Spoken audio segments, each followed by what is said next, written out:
Hello, you wonderful people, and welcome to another episode of Super-Fanta-Fi. This being a show where it's about TV shows of the supernatural, fantasy, and or science fictional genre. For today's episode, I'm going to talk about Manifest Season 4, Episode 5. A lot of really interesting things went down in this episode, so let's break it down. Okay, so first and foremost, we are picking up with the situation of Ben. He was locked up by Adrian and him, because I was like, I'm wondering who actually came across him. Well, it had to be Erica. No, because, they in general knew about Ben being there, so, it could have easily been anyone, but Erica is the most extremist amongst them. So, basically, Jarrett went to check on the place because of the fertilizer, and Erica was able to, brush it away, but oh yeah, we're making honey, yada, yada, yada, and Adrian, played along too, but then the moment he confronted Erica, I was like, yeah, I figured he didn't know what she was actually up to. He's like, what are you doing with all that fertilizer? She's like, don't worry about it, trust is a two-way street, yada, yada, yada. So I'm like, okay, so he doesn't want to give her up, because if he does, it kind of implodes all of this, because if she gets in trouble, it could mean, the end of everything that they're trying to build, that he's trying to build here. He's trying to lead lead his flock down the right path. And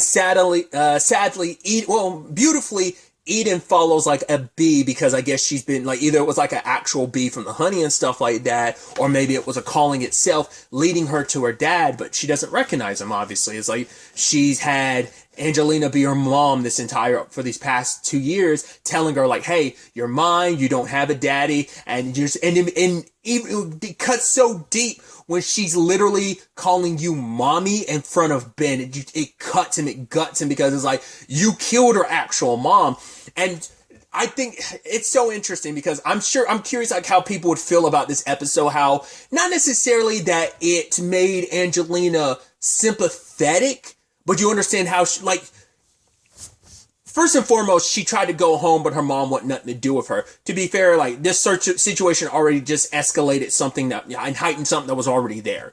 Because once again, if we remember correctly, her family was always religious, but that religion went even further when she came back, because her parents thought she was a demon because she came back, and they believed their daughter had died, and this was something coming back pretending to be their daughter and everything, right? So I think it is a situation where, yes, and I'd said this before, Angelina's a byproduct of her upbringing. Her family a combination of the upbringing, but also how her family reacted when she came back.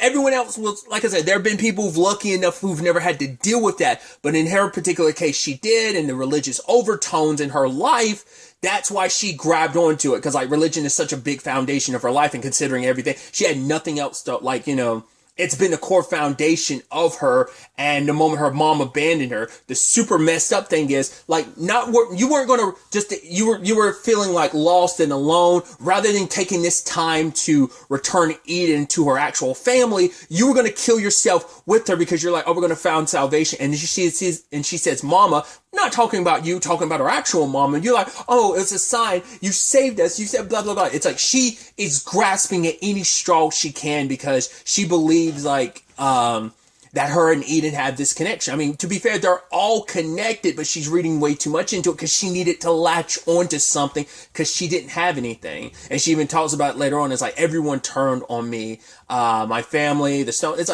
to be fair, you were out of pocket, So Olive had her reasons, and Grace had her reasons to be yo, you out of pocket. You need to slow your roll. Something's off of you. That was already, you were welcomed in the Stone family. They cared for you. They took care, they did care for you before you went a little unhinged. And that's the sad thing is, if they probably could have gotten her help beforehand, who knows? Because Angelina doesn't see it as anything's wrong with her. We also find out she didn't know she had killed Grace. She's oh, I probably stabbed her and everything, but it's yeah, when I get back, it's a bit, it's wait, she died? I didn't realize, yeah. So, but she still went in the flow of it. You've killed, it's been years, and you're kind of moving along like it's nothing. Because even when you were talking to Adrian, what did you say? It's well, she would have never let, Angelina was she would have never, Grace would have never let Eden go, so I had to do it. You didn't intend to kill her. Doesn't change the fact is that you did. You still had no right doing what you did. And now you're parading around as Eden's mother because and we saw already like how frustrated she got when she feels like, oh, me and Eden don't have that connection. But anytime there's a moment when it feels like they do, she's like, oh, you're having the same calling as me? I knew it. I knew we were connected. It's just she's grasping at any straw, especially considering everyone was having that same calling, later on, because she was seeing the ash falling from the sky. That's not just her. Like, obviously that's been a continuous one amongst different people, but everyone in that house had that exact same calling at the same moment. So that was fascinating. So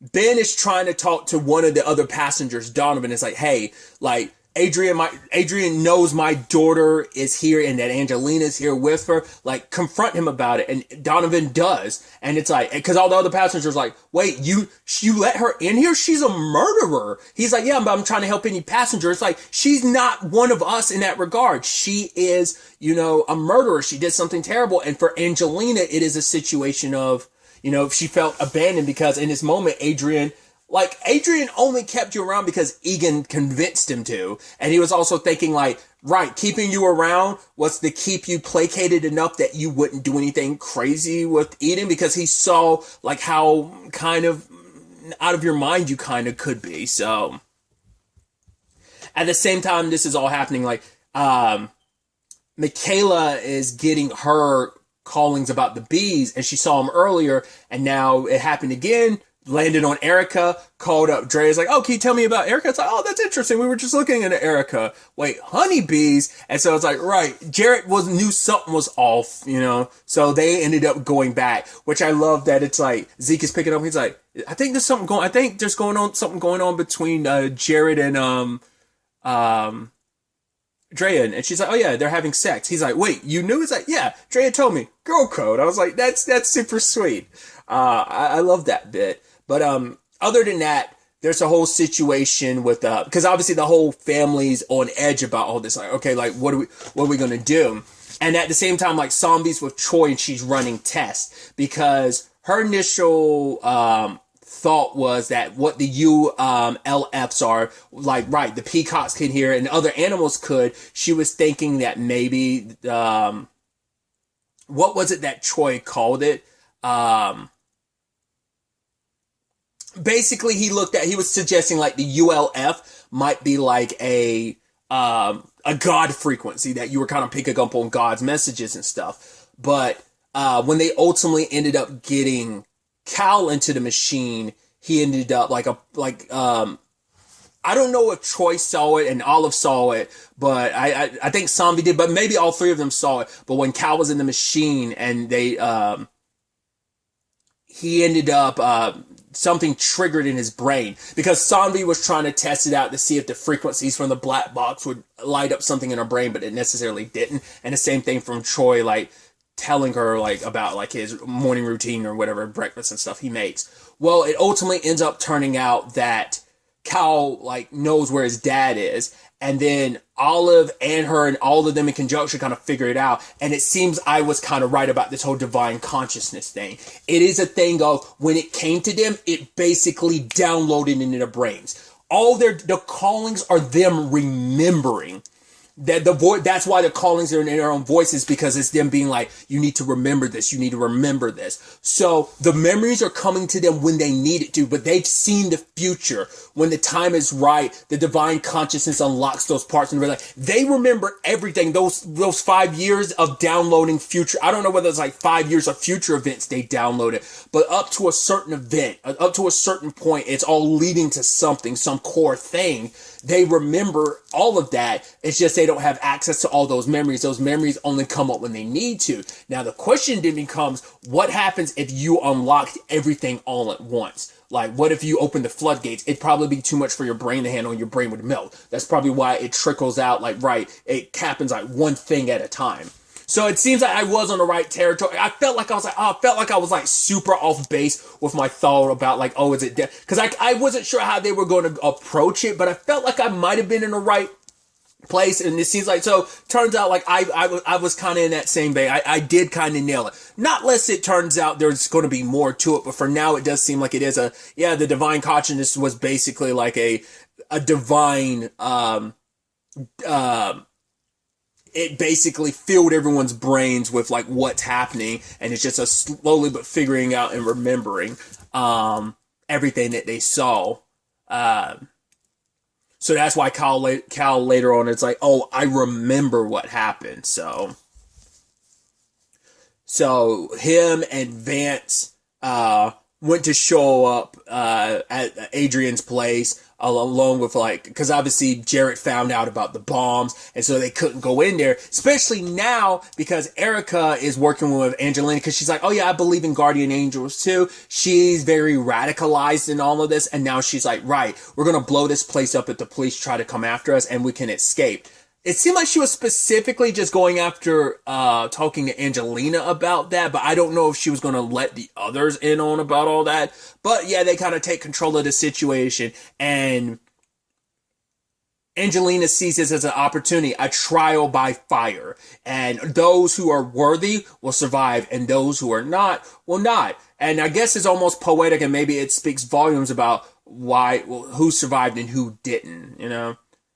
Because that was also the thing, too. She was like, yeah, Pete ended up leaving me. It's like, well, that wasn't 100% on Pete. It's just like the unwillingness of that other, was it Jace? Of his unwillingness to change. Like, they failed their trial. And I think their trial is coming up.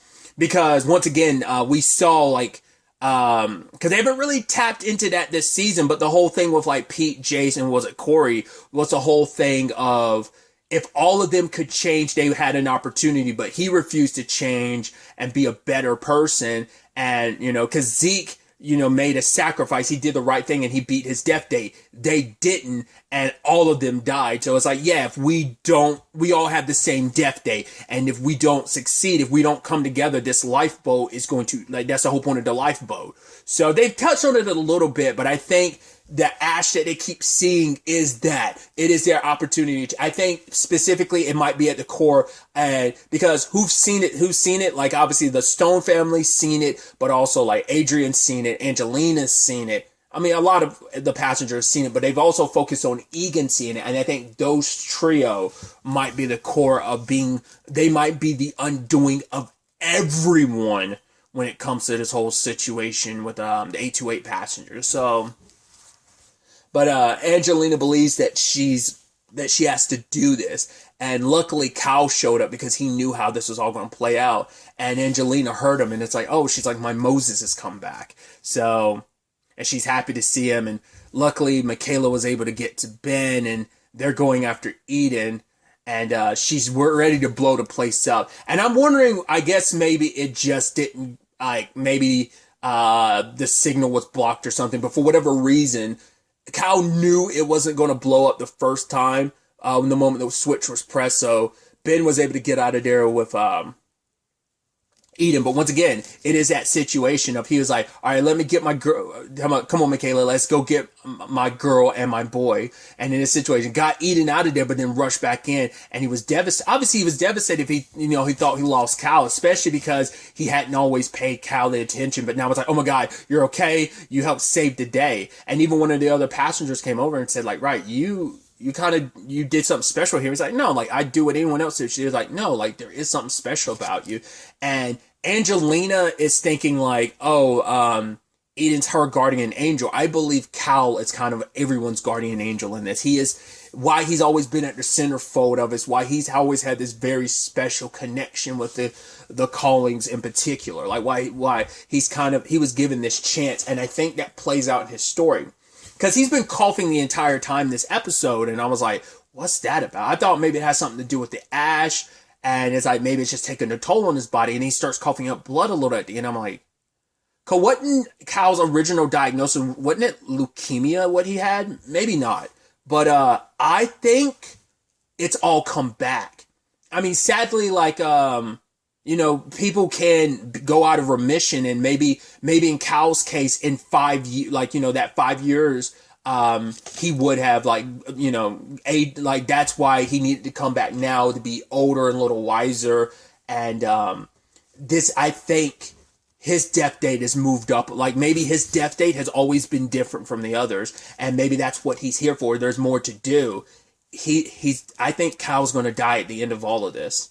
And, or maybe he'll end up in a Zeke situation and beat his death date, but I think his circumstances are different from the others. I think he was always like, oh, he was going to come back, and now, he was able to be saved by Zombie and everything, but I think it's come back after their time skip. It's been there, and now it's finally kicking in. And it's just like at a point where he's figuring everything out. And I think that's the point. He was only supposed, like, he was, I think that's the sad thing, is that he was always living on borrowed time, you know, and it just got extended more. But it's like, yeah, that extended time is up. You were sitting here to do something and you're being called back type of situation.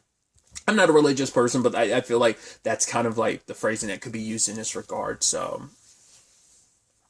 that's what I think that's what I'm thinking. Like I said, I think he's out of remission, because Zombie did check his scar. Like, she did kind of get some samples. So I'm assuming when she runs his DNA, because he hasn't, been tested in a while. But after that time skip, like, I guess like after his situation would have gotten worse over the years if he had stuck around to 8. But I guess like in 5 years, it would have like come back around like it has. So, well, no, because it's even more so because it's been 2 years. So he's like 5 years older, plus it's been an extra 2 years on top of that. So he was always going to only have like 7 extra years. But, that time with his mom again, that time with his sister, both of them now, be around long enough to have another sister moment, time with his dad, and to be able to help people the way he has. Like, he's kind of like almost, not trying to put him in a messiah role, but like the role I feel like Angelina was kind of aiming for. I think that's more so Cal, and what Adrian's hoping for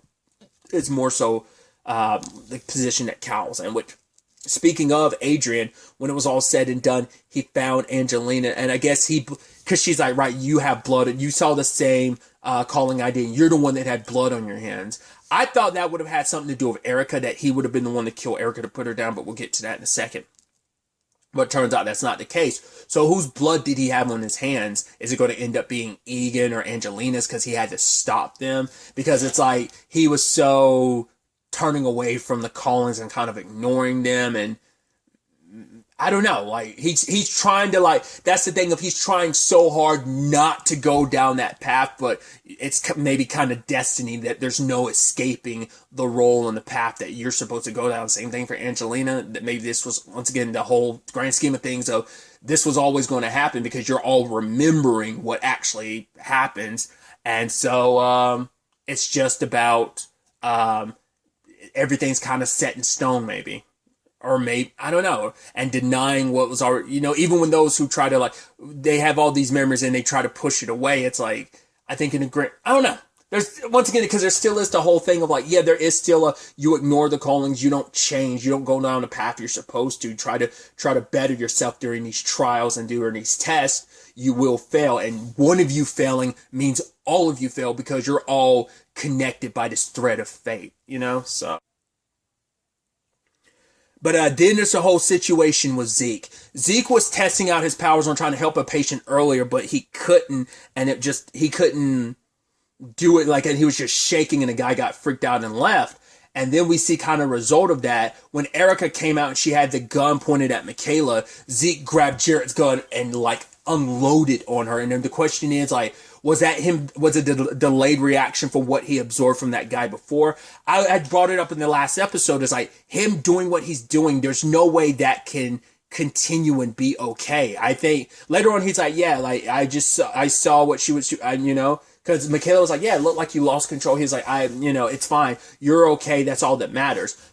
His ability of, like, once again, like taking in other people's emotions, like, I don't think it goes away. I think it's still there, because we see that it has, like, it stays with them. So the guy whose anger and stuff he pulled from this episode, maybe it just had a delayed reaction of coming back to the surface. Because I think him absorbing people's, like, pain and everything is almost like, probably like a cancer. It's like an illness. It's like a tar that's stuck inside of him and it doesn't dissolve. Like, maybe given enough time it dissolves, but it seems like he's been doing this over and over, because even like his coworkers, like, I guess it might be even his boss being like, hey, you've been batting 1,000. It's okay if you like strike out at like have a strike out at least once. So I think he's absorbed too much, and now it's having like a backlash. Either he was like feeling what Erica was feeling all the way over there, and now he's unintentionally absorbing people's, like in her case, it's like he ended up absorbing all her frustration and anger, and he kind of and he ended up pointing it back at her because he felt what she was feeling without him intentionally drawing it in. That might be what that is. So things could get worse for Zeke going forward. But I do believe like it's going to be more harm than good. Like I think his powers might be out of control, and maybe he's just absorbing. Like if someone's feeling strong enough emotions, he's going to be like drawing upon those even when he's not fully intending to.